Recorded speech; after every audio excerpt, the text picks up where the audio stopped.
Olá pessoal, sejam bem-vindos ao canal Mundo das Engenharias.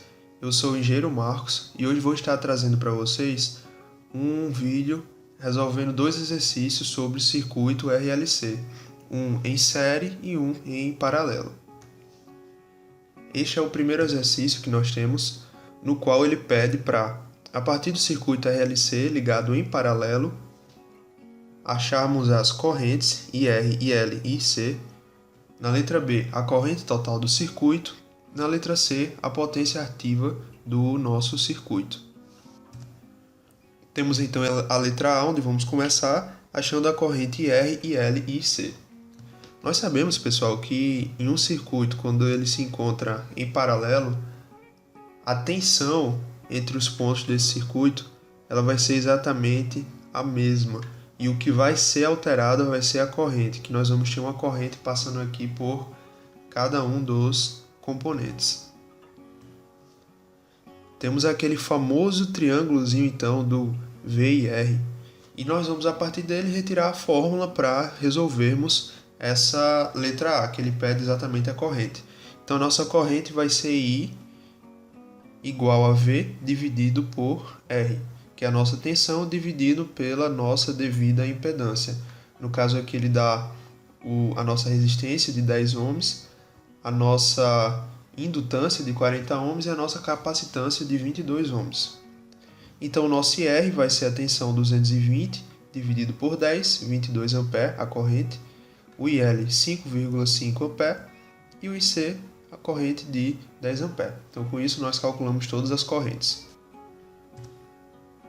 Então, na nossa letra B agora, vamos calcular a corrente total do nosso circuito. Para poder calcularmos a corrente total, nós temos que entender primeiro como é a configuração de um circuito RLC. Esse aqui é o nosso diagrama do circuito RLC, onde aqui no eixo X está representado a corrente do nosso resistor, que é a corrente real, e aqui no eixo Y a corrente do nosso capacitor e a corrente do nosso indutor.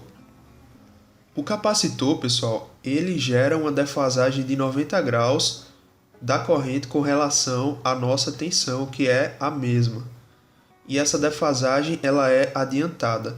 Já o nosso indutor, ele gera um atraso de 90 graus com relação à tensão da nossa corrente.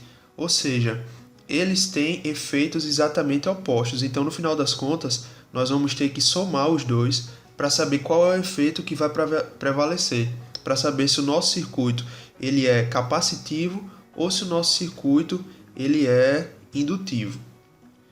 Nós temos aqui então a representação da resultante de atuação. Quando ele é capacitivo, ela vai ficar situada aqui, e a nossa corrente total vai ser exatamente um módulo desse vetor. E aqui quando é indutivo.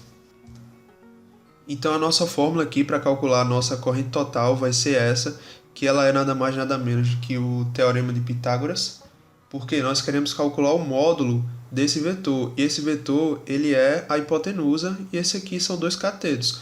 Ou seja, o primeiro cateto vai ser esse aqui, que nós vamos ter o valor do nosso IR, vai estar aqui ao quadrado, exatamente como no teorema de Pitágoras, mais o IL menos IC, nesse caso aqui, e o IC menos IL, nesse caso aqui, que vai nos dar essas distâncias do outro cateto.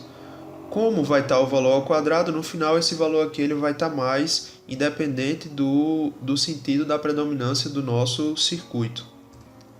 Substituindo os valores, então, nós vamos ter uma corrente total de 22,46 ampere atuando no nosso circuito. Por fim, temos a letra C, então, ao qual nós estaremos calculando a potência ativa do nosso circuito.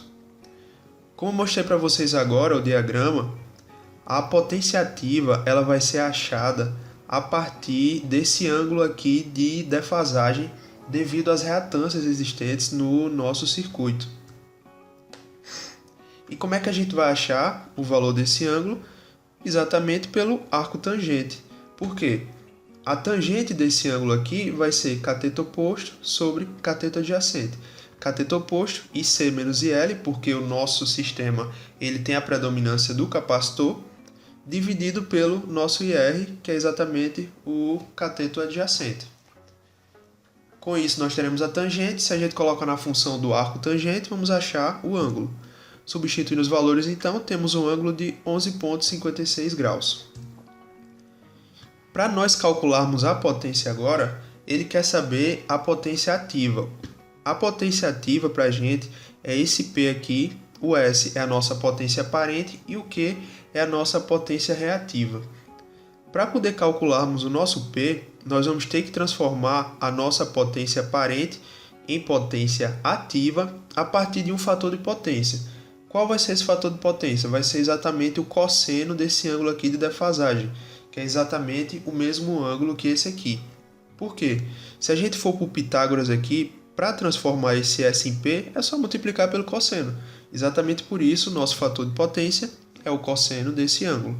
O cosseno de 11,56, então, é 0,9797.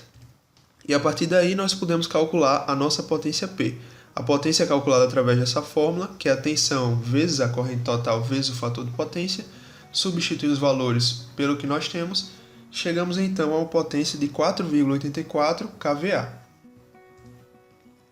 Vamos então agora para a nossa segunda questão. Similar à anterior, só que dessa vez o circuito ele está em série. E é pedido para a gente calcular na letra A a impedância Z do circuito, letra B os valores de VR, VL e VC, e na letra C calcular o fator de potência do nosso circuito. Vamos então para a letra A. Como nós sabemos, pessoal, quando o circuito ele se encontra em série, a corrente que passa pelos componentes é a mesma. O que vai mudar vai ser exatamente a tensão em cada um. Por isso que ele pede para a gente calcular cada uma das tensões. Primeiro, então, nós vamos calcular a impedância Z do nosso circuito RLC. Do mesmo modo como eu mostrei anteriormente, vai ser gerado um vetor devido à defasagem. E a impedância ela nada mais é do que o módulo desse vetor. Ou seja, vai ser a impedância equivalente desse circuito aqui, que ela vai ser dada por um dos catetos, que é o R, que é a parte real, ou seja, 15 ao quadrado, mais a diferença do capacitor com o indutor. Substituindo os valores, temos que a nossa impedância vai ser de 33,54 ohm. Vamos aproveitar e já calcular qual é a corrente que está atuando no nosso circuito. Como sabemos que é a mesma, usando aquele triângulo, é só dividirmos a nossa tensão pela nossa impedância, que no caso aqui é a impedância equivalente. Substituindo os valores então de 220 dividido pela impedância que achamos, vamos ter uma corrente atuando no nosso circuito de 6,6 A. Na letra B, então, ele pede para nós calcularmos os valores de VR, VL e VC. Nós vamos retirar da fórmula do triângulo, novamente, o V vai ser exatamente o I vezes o R. No caso, cada um deles vai mudar, né? Aqui vai ser a nossa resistência, aqui a nossa impedância, aqui a nossa capacitância. Ou seja, o V vai ser o R vezes I e o nosso VR vai ser a nossa resistência vezes a corrente que nós achamos. Vai dar um total de 99. O VL vai ser exatamente a nossa indutância vezes a corrente que nós achamos, dando um total de 462. E o nosso VC vai ser a nossa capacitância vezes a corrente que nós achamos, que vai dar um total de 264. Por fim, temos a letra C, onde ele pede para calcularmos o fator de potência do nosso circuito. Do mesmo jeito que mostrado para a corrente, aqui nós temos também um diagrama, só que dessa vez o nosso capacitor ele vai gerar uma tensão atrasada com relação à corrente defasada em 90 graus da tensão real. E o nosso indutor ele vai gerar uma tensão adiantada com relação à corrente 90 graus em relação à tensão real. Ou seja, o vetor final ele vai estar para cá quando o nosso sistema ele for tipicamente indutivo e ele vai estar para cá quando o nosso sistema for tipicamente capacitivo. E para nós calcularmos o ângulo, para poder achar o fator de potência, é exatamente do mesmo modo. Vamos calcular através do VL menos VC sobre VR, quando o nosso sistema ele for tipicamente indutivo e ao contrário quando o nosso sistema for tipicamente capacitivo. O nosso ângulo então deu de 63,435. Como nós temos aqui predominância do VL, o nosso vetor vai estar para cá e esse aqui vai ser o nosso ângulo. E o fator de potência é exatamente o cosseno do nosso ângulo, que deu 0,45. Bom, pessoal, esse foi o nosso vídeo de hoje então. Eu espero que vocês tenham gostado.